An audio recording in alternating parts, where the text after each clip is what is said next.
आयशा से कल मिलने वाला था, लेकिन जब पता चला वो 2 दिन बाद लखनऊ जाने वाली है तो मेरी उत्सुकता बढ़ गई। वैसे भी मैं उससे मिलने की घड़ियों का इंतज़ार कितने दिनों से कर रहा था। उत्तेजना में कल रात ठीक से नींद भी नहीं आई। कभी उसके बारे में सोचता तो कभी अपने बारे में।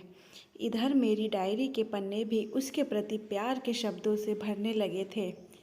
2 महीने पहले ही मैंने उसे पहली बार देखा था।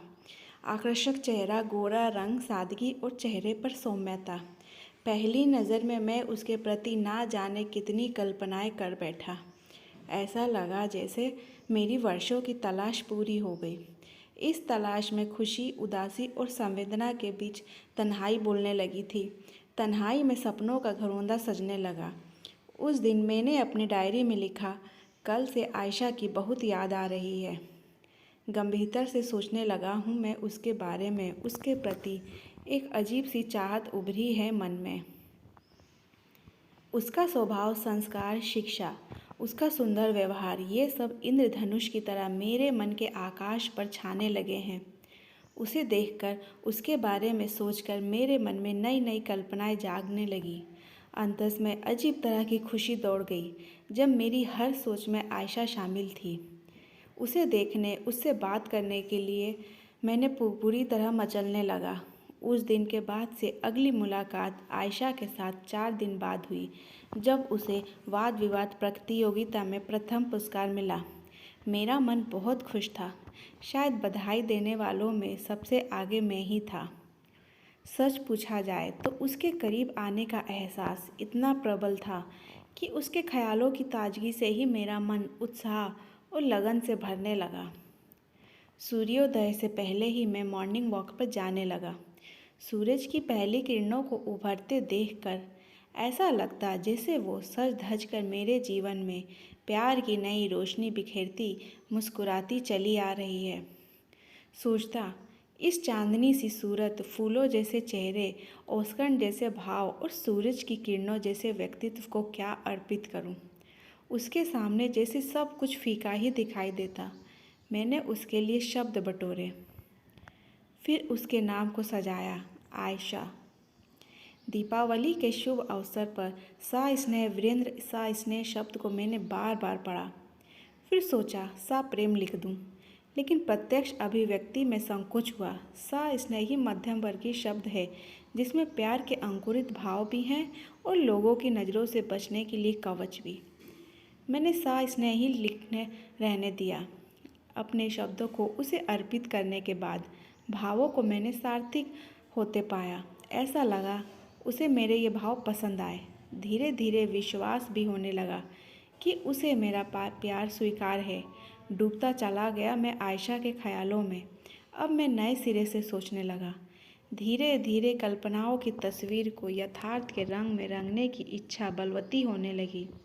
सोचा क्यों ना उससे आमने सामने ही बात कर लूं, लेकिन फिर वही संकोच, वही झिझक, वही आशंका।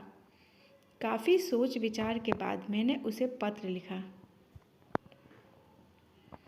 मेरे अंधेरे जीवन में तुम चांदनी बनकर आई हो, और फिर उसके साथ नई जिंदगी जीने की पेशकश भी की, जिसमें सागर से भी गहरा प्यार हो, आकाश से भी ज़्यादा ऊंची सफलता हो, सूरज से भी ज़्यादा तेज रोशनी और फूलों से भी ज़्यादा मनमोहक खुशबू हो। मैं तुम्हें दिल की गहराइयों से प्यार करने लगा हूँ। क्या तुम्हें मेरा प्यार और पूजा स्वीकार है? उत्तर की प्रतीक्षा में। वीरेंद्र। उस शाम की वो बयार कितनी सुखद थी। आयशा आई। उससे मिलकर ही मन खुशी से झूम उठा। मुंह से बोसाख्ता निकल गया, तुम मेरी तो हो। कितनी उत्कृष्ट, सबसे अच्छी, सबसे मनमोहक, इतना प्यारा साथी जीवन में मिला है तो क्यों ना नया गीत गा उठूं मैं। और फिर शाम की लाली गा उठी प्यार के गीत। उसके चेहरे पर घबराहट मिश्रित मुस्कान थी, लेकिन मैं खुश था, बहुत खुश। 2 दिन बाद पता चला कि वो लखनऊ चली गई है। मैं उसके लौटने का इंतज़ार करने लगा, और अब जब आज पता चला कि वो लखनऊ चली गई है, मैं उसके लौटने का इंतज़ार करने लगा। और जब आज पता चला कि वो लखनऊ से लौट चुकी है, तो मैं बेसब्री से उसका इंतज़ार करने लगा। मैं उससे आज ही मिलने का फ़ैसला कर लिया। मन में कई भ्रांतियाँ, कई आशंकाएँ उभरी और फिर निस्तेज हो उठी। तरह तरह की भावनाओं में डूबता उतरता मैं इस निश्चय के साथ आयशा के घर पहुंच गया कि आज निष्कर्ष ही निकल ही जाना चाहिए और कल से नई ज़िंदगी शुरू हो जानी चाहिए। उसके घर के बाहर तरह तरह के फूल सजे हुए थे। उसके ख्यालों में चांदनी झिलमिलाने लगी। सोचा यहाँ होता तो हर रोज़ उसे फूल अर्पित करके कहता, ये फूल हमारे प्रेम का प्रतीक है और इसकी खुशबू तुम हो। मन में आया एक फूल तोड़ लूँ, लेकिन किसी ने देख लिया तो भी आ गई, कुछ हैरान कुछ परेशान सी। शायद उसकी तबीयत ठीक नहीं थी, मैंने अनुमान लगाया।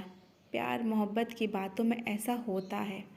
मैंने आयशा को उसकी सफलता पर बधाई देते हुए अखबार की कटिंग उसकी तरफ बढ़ा दी। उसने अनमने ढंग से कटिंग को उठाया, एक बार देखा और वहीं माँ के पास रख दिया।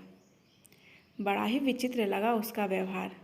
माँ ने आयशा को मेरे लिए चाय बनाने के लिए कहा तो मैंने मना कर दिया। मेरी चाय पीने की कतई इच्छा नहीं थी, लेकिन तब तक आयशा चाय बनाकर ले आई। साथ में कुछ स्नैक्स भी थे। चाय का प्याला मेरे हाथ में देने के बाद वो उदास नज़रों से मेरे चेहरे को देखने लगी। माँ से नज़रें बचाकर मैं भी बार बार उसे देख लेता था। इस बीच वो कई बार अंदर गई और बाहर आई। आखिर मैं निराशा से ऊबकर उठकर खड़ा हो गया और कमरे से बाहर निकल आया। तभी आयशा अंदर से डायरी उठाकर ले आई। उस डायरी में एक कागज़ का टुकड़ा नज़र आया। सोचा उसका खत होगा। मैंने 4-5 कदम ही आगे बढ़ाए थे कि पीछे से उसकी आवाज़, मेरे कदम रुक गए। दिल की धड़कन तेज हो गई, घबराहट बढ़ गई। आयशा की सांसें फूल रही थी, बेहद घबराई हुई थी वो। टूटे जुड़े शब्दों में बोली, आई एम सॉरी, मैं तो किसी और के साथ प्यार करती हूँ। इतना कहकर खामोश खड़ी आयशा ने नज़रें झुका ली। मैं मूक, स्तंभ, बेचैन, परेशान, क्या कहूँ कैसे कहूँ। मुझे गुस्सा आया, लेकिन चेहरे पर बिना कोई भाव लाए मैंने मन ही मन सोचा कि उसने ये बात उस वक्त क्यों नहीं बताई जब अपन प्यार जाहिर किया था। थोड़ी देर तक मैं उसे देखता रहा, फिर मेरे मुंह से अचानक निकला, कोई बात नहीं, अच्छा हुआ जो तुमने आज मुझे बता दिया, वरना मैं खैर आज के बाद मैं तुमसे कभी नहीं मिलूँगा। एक नज़र उस पर डालकर मैं वापस घर लौट पड़ा। मैंने नोट किया, इस बार आयशा के चेहरे पर ना परेशानी थी और ना ही किसी तरह की कोई घबराहट। मैंने देखा गुलाब के फूल मुरझा गए थे, लंबे लंबे पेड़ों की परछाइयाँ और बड़ी हो गई थी। नीला आकाश धुंधलापन पड़ गया था। खिड़कियाँ बंद थी, दरवाजे खामोश थे। डायरी खोलकर मैंने उसमें पढ़ा कागज़ खोला। खत को फिर से पढ़ने की मेरी इच्छा नहीं हुई, फाड़ कर वहीं फेंक दिया। शाम का धुंधलका और भी घना हो गया। मैं शांत और स्थिर भाव से घर लौट आया और एक नई ज़िंदगी शुरू करने के लिए